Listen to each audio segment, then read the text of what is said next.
Hi guys, welcome back to my channel. D-Styles here again to bring another banging look. If you want to know how I created this gorgeous, beautiful, amazing, elegant look, stay tuned. The storms we chase are leading us, and love is all we'll ever try. First things first, I'm going to be taking my micellar water and my wipes, and I'm going to be cleansing her face. I'm going to be adding a bit of pressure. You want to make sure you add a bit of pressure so you can get all that dirt out of her face. Till my shadow turns to sun rays. And whenever you're going under the eyes, you have to tell her to look up so you can get enough dirt out of her under eyes.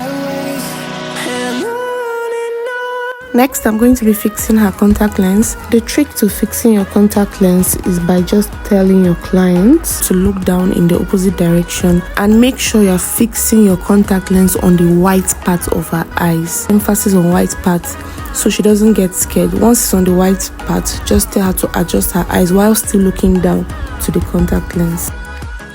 Next step is to go in with your sweat block. I do this when I want a long-lasting look. I'm applying the sweat block on areas that I know she tends to sweat and produce oil. I'm using my cotton pad to apply that all over her face. I can swipe because there is nothing on her face yet, so I'm not taking out anything. The next thing I'm going to be doing is hydrating her face using my Bicham hydrating spray. It actually wrote on the body that it's a matte spray, but please and please and please, it is not a matte spray. It is highly hydrating, so if you are buying it for the purpose of it being matte, please, you're not going to get that result because it's highly hydrating. Next, I'm using my moisturizer to just moisturize all of her face, especially under the eyes. So I take my time while I'm moisturizing under the eyes because I feel like that's the driest part of her face, so I always make sure to moisturize them.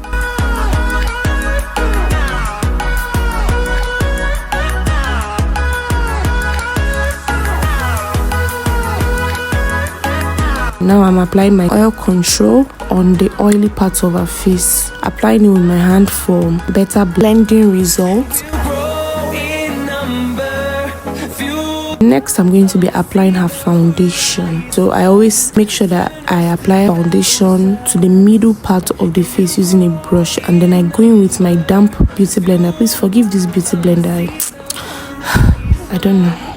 I'm going to be using my damp beauty blender, and I make sure that I spread it round in a dabbing motion all over her face. Make sure you always put it in the middle. Don't spread it all over the face because there won't be space for you to blend your foundation. Put it in the middle and then blend it throughout the other areas. And when you're going on the forehead, always make sure that you put a very little amount of foundation on the face.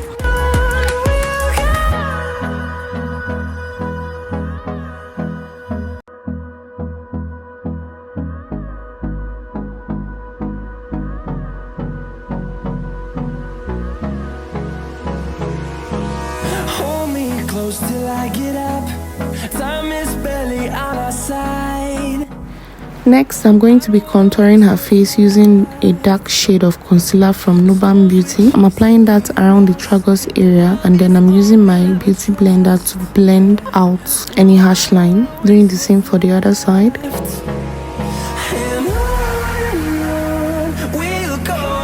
Next, I'm going in with my blush from my iMagic lip palette. I'm just going to be applying that on the apples of her cheek, and then I'm going to be blending it into the contour we earlier applied on the face.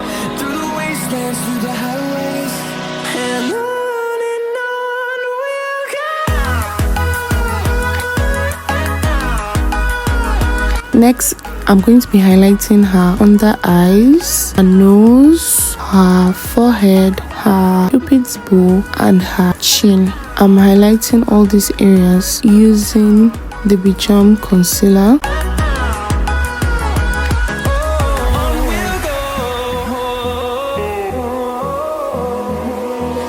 Finding life along the way, melodies we haven't played. No, I don't want no. For ease of blend, I like to add foundation to the outer parts of the concealer. Next, I go in with my beauty blender. So always start off your blending from the foundation part before you enter into the concealer. We'll go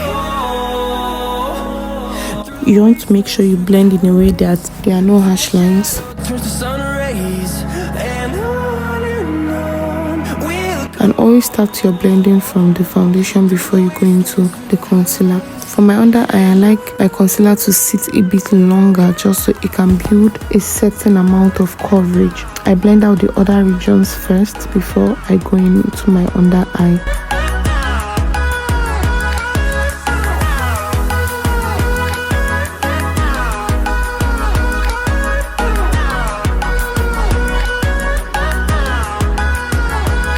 and we'll grow in number, fueled by them to see the horizon. Remember, when you are blending the under eye, you always want to make sure, in fact, when you're doing anything that has to do with under the eyes, you want to make sure you tell your client to look up so that you can be able to blend out that region perfectly without creases appearing and all. And on we'll go, through the wastelands, through the highways, till my shadow turns to sun rays. And on we'll go, through the wastelands, through the highways. And on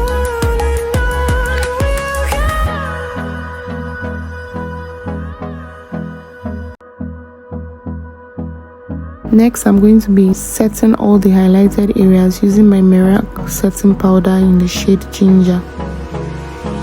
hold me close till I get up. Time is better. So when you want to set your under eye, you want to make sure that you go back with the beauty blender you used initially for blending out the concealer under the eye. You go in with that same part of beauty blender and blend out that line again before you then go in with your powder on that area, just so you avoid that area from creasing. The under eye area is one area that you want to be very careful when you are setting because it tends to crease. Take your time, build your powder, just make sure that you set that place properly. We'll go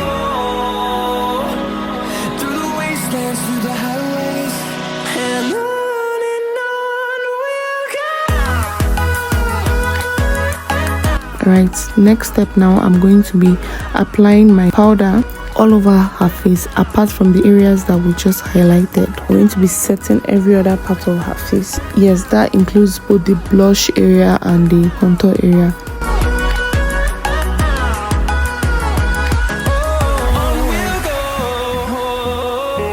Now I'm going to be contouring her face. I'm still using the same brush I used to apply powder all over her face. I'm going to be contouring her face using a dark shade from my V Beauty powder palette. I apply around the tragus area and then I work my way to whatever is left on the brush to the forehead. Now for the nose contour, I like to use a fluffy brush and create a Y shape for my contour. I miss a beat.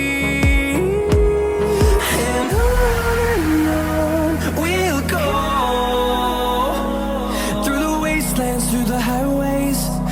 I apply my powder blush and now I spray the face just to lock all the powder in and make everything sit properly on her face. As my setting spray is getting dried, I'm using that time to tame my eyebrows. Now I'm going to be doing my reverse contour, still using that same setting powder we used earlier to set the under eye. That's the Mirac setting powder in the shade Ginger. I'm going to be doing my reverse contour and then I'm going to be baking under the eyes. The purpose of me baking is just so there are no eyeshadow fallouts when I'm doing my eyeshadow look. Actually, there's going to be eyeshadow fallouts, but instead of it staining the face, it's going to pour on the setting powder we just applied. Turn us to And now I'm going in with my eyeshadow primer or base from Bicham. ember, fueled by them to see the horizon. Turn us to thousands. And on we'll go through the wastelands, through the I'm using a brown shade to start off my transition color. So I apply this on the outer part of the eyes and then I work my way into the crease using a fluffy brush, a fluffy eyeshadow brush. and on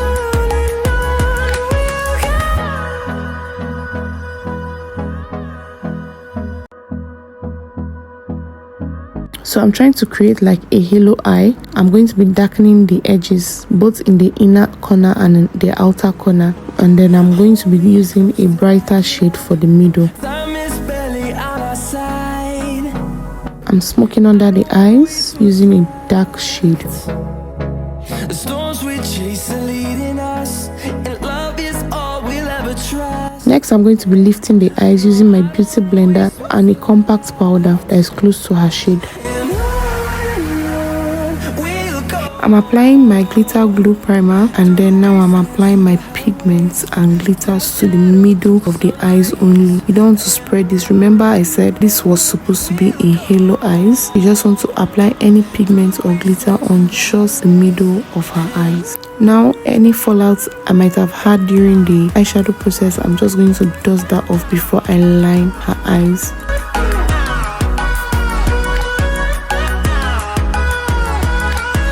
Next, I'm going to be drawing her brows. So I have a detailed eyebrow tutorial that is going to be coming up after this one. So stay tuned, guys. It's going to be a super detailed eyebrow tutorial.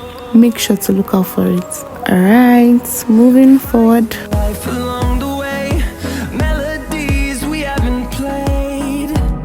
No, I don't want no rest. I'm just going to be cleaning up my brows. Around these walls, fighting to create a song. I don't wanna miss a beat. And on. Next, I'm going to be fixing her eyelashes. You want to make sure you coat her natural lash with mascara before you go in with the false lashes, just so that there is no difference between the false lashes and her natural lash.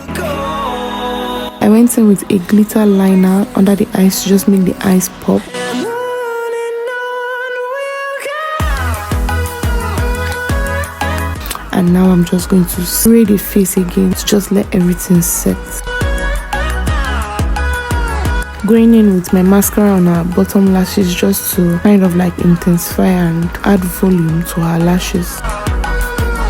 I'm highlighting using the Mirac Face Sculpt and Glow palette.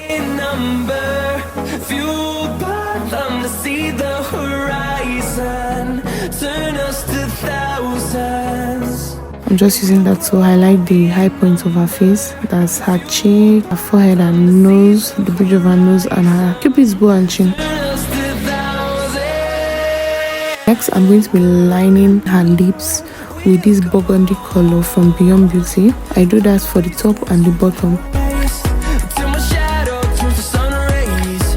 And on. Next, I'm going to be going in with a red lip stain, also from Beyond Beauty. I apply my red lip stain, and then I'm going to take my brush and blend that red lip stain into previous burgundy color. As soon as that is done, I'm going to be adding an orange shade to just the middle of the lips, just so it gives it this bright pop that I like, and then I blend. This is the final look, guys, but I wasn't really feeling the red lip, so later on I changed the red lip to a nude lip, although I did not video that process. But I hope you enjoyed this tutorial, guys.